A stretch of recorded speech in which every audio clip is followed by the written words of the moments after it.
Okay, so let's go to Notre Dame. Their win total is 10 or 10 and a half. Hmm.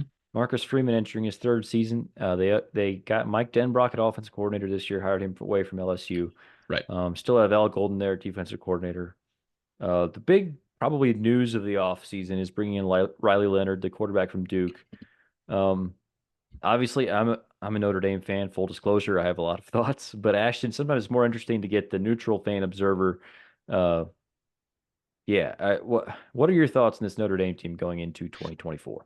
Is it fair? This is my point of view is, and you just tell me if I'm wrong here, but is it fair that I'm pretty much going to put all the eggs of the Notre Dame's season basket into week one, going to A&M.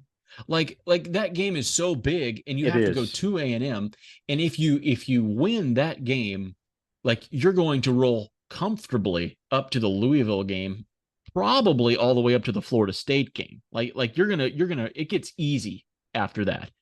So Yeah. in the Florida State game is in November. Like you're going to kind of it gets easy, but if you lose that game, suddenly the Louisville game becomes a lot harder. And yeah, the Georgia Tech game becomes a lot harder. So yeah, I'm putting a lot of stock into that game right now. A&M is a slight favorite right now. So it's a point and a half. It's fluctuated a little bit. Right. Probably some places you could even get him down to a pick 'em. But yeah, I that's interesting. That's all I'm yeah, it's going to be really interesting. Do you think am I off? Am I off base by saying that? Not necessarily, because I'm with you. I think that's the toughest game on the schedule. Florida State is better than Texas A&M, but they get they get to play Florida State at home in November. I don't think those Yeah. Florida boys are going to be ready for that. Um, Hmm. Going to Texas A&M August 31st is going to be a different animal. Yeah. If if this was a neutral site game, I would be pretty comfortable with Notre Dame winning the game outright. Hmm. Hmm. It's a little different. You go down to College Station, it's going to be a crazy environment. Yes. Notre Dame was way worse on the road last year than they were at home. That's just a fact. They lost multiple games on the road last year. Hmm. Yeah. Now, maybe we're spending too much time on one game because there's a lot of other things to talk about. But it hinges on that. It It feels like the does. whole season hinges on week one. Yeah. It feels okay. So we'll look at it this way: if they go down to Texas A&M and win that game, they'll probably be favored in every single game the rest of the year. And it is a pretty light schedule. There's Yeah.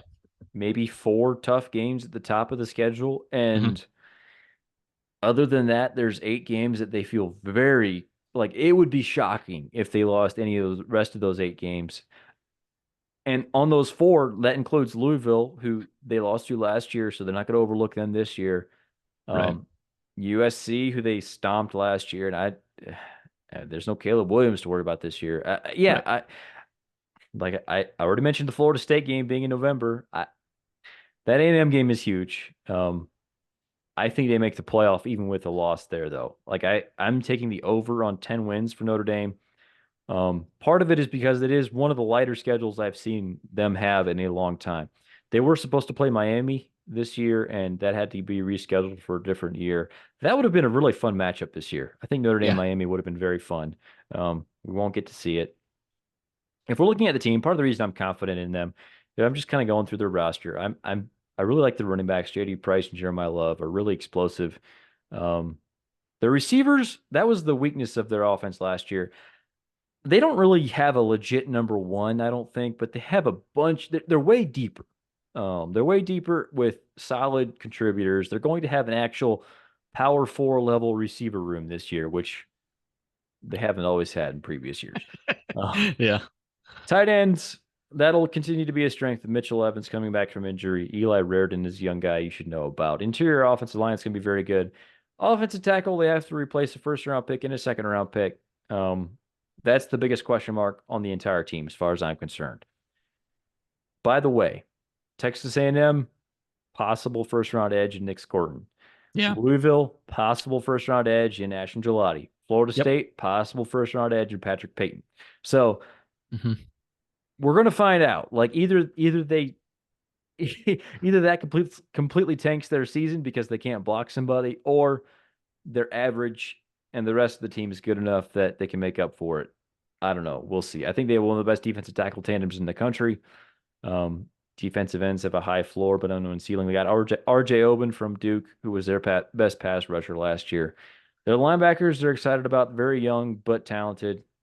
Um, they have probably the second best cornerback and the second best safety in the country with Benjamin Morrison and Xavier Watts. So I really like the roster. Yeah, they got to be better on the road. And it comes down to Texas A&M. I think even with a loss there, they can go over. So I'll take the over on 10 wins. Well, I was going to say, because you can get Notre Dame at 10 at certain places, right? Like, Right. so, I mean, worst case, say they do drop that, week one, and say they do drop to Florida State, you're still pushing, and that feels like worst case. Like, It would so, be very disappointing, like if Notre Dame went 10-2, honestly. Like it feels like this is the put up or shut up year for as a Notre Dame fan. and I guess my point is that even with that, even if it would feel really disappointing, you'd still be pushing. Like you're Right. not going to be, yeah, you're not going to be going down in that scenario from a betting standpoint. So yeah, I agree. I'm gonna join you on the over. I just think there's much more likelihood of 11-1 than 9-3. I mean, yeah, I think that's very possible. So much hinges on that week one though. We have a Sure. really really fun week one. So yeah, that A&M game is going to be, it's going to be warm. It's going to be raucous. Like that Yes. place is going to be going nuts.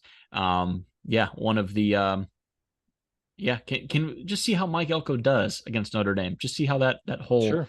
dynamic plays out. But yeah, it's going to be a lot of fun. Really looking forward to it. I will join you on the Notre Dame over though.